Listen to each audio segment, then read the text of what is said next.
بسم اللہ الرحمن الرحیم۔ چڑھتے سورج کا پجاری ٹولہ۔ ہمارے ملک میں ایسے تھوڑ دلوں اور معصوم لوگوں کی کمی نہیں جن کے اعصاب طوفانوں سے شل ہو چکے ہیں اور وہ طوفان سے بچنے کے لیے کاغذ کی کشتیاں چلانے والوں کو ہی فوراً نجات دہندہ اور ناخدا تسلیم کر لیتے ہیں۔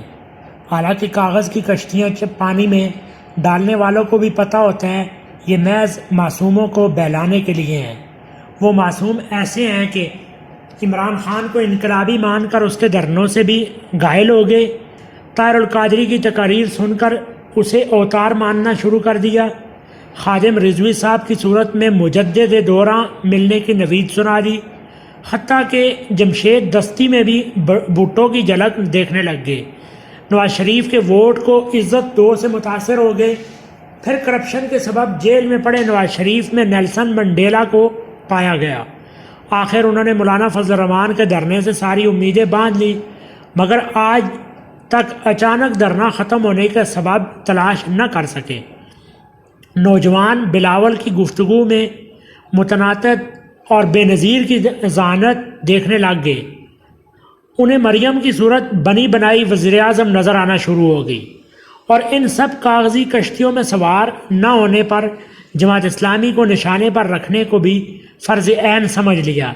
تانے، ملامت، سیاست کے خاتمے کی دعائیاں، منظر سے غائب ہونے کی پریشانیاں، تنہا چلنے پر الزام تراشیاں اور بہت کچھ، مگر وقت نے ثابت کیا کہ عمران خان کا دھرنا بھی جعلی تھا، قادری بھی 2 نمبر تھا، خادم رضوی بھی وقتی اغوا تھے، جمشید دستی بھی نرا شور تھا۔ ووٹ کو عزت دو کے پیچھے شریفوں کو عزت دو نکلا۔ نیلسن منڈیلا جھوٹ بول کر فرار ہو گیا۔ مولانا کا دھرنا کن شرائط پر اور کن کے ساتھ شرط پر ختم ہوا؟ بلاول اور مریم اس کرپشن کے بینیفیشری ہیں جو ان کے باپوں نے کمائی تھی، مگر شاید اللہ کو ابھی اس قوم پر رحم نہیں آیا، مزید خواری مقدر میں موجود ہے، تبھی تو سابقہ چوروں کو دوبارہ نہلا کر نئے آنگ سے سامنے لایا جا رہا ہے۔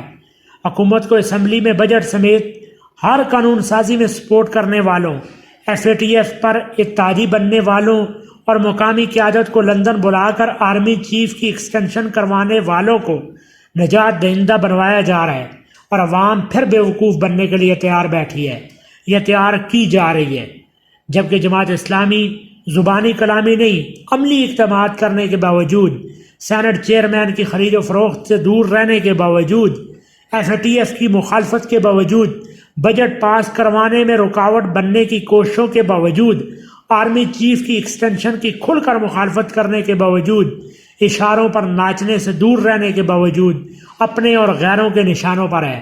واقعی قوم کو ابھی معافی نہیں ملی، ورنہ اتنی مت نہ ماری جاتی۔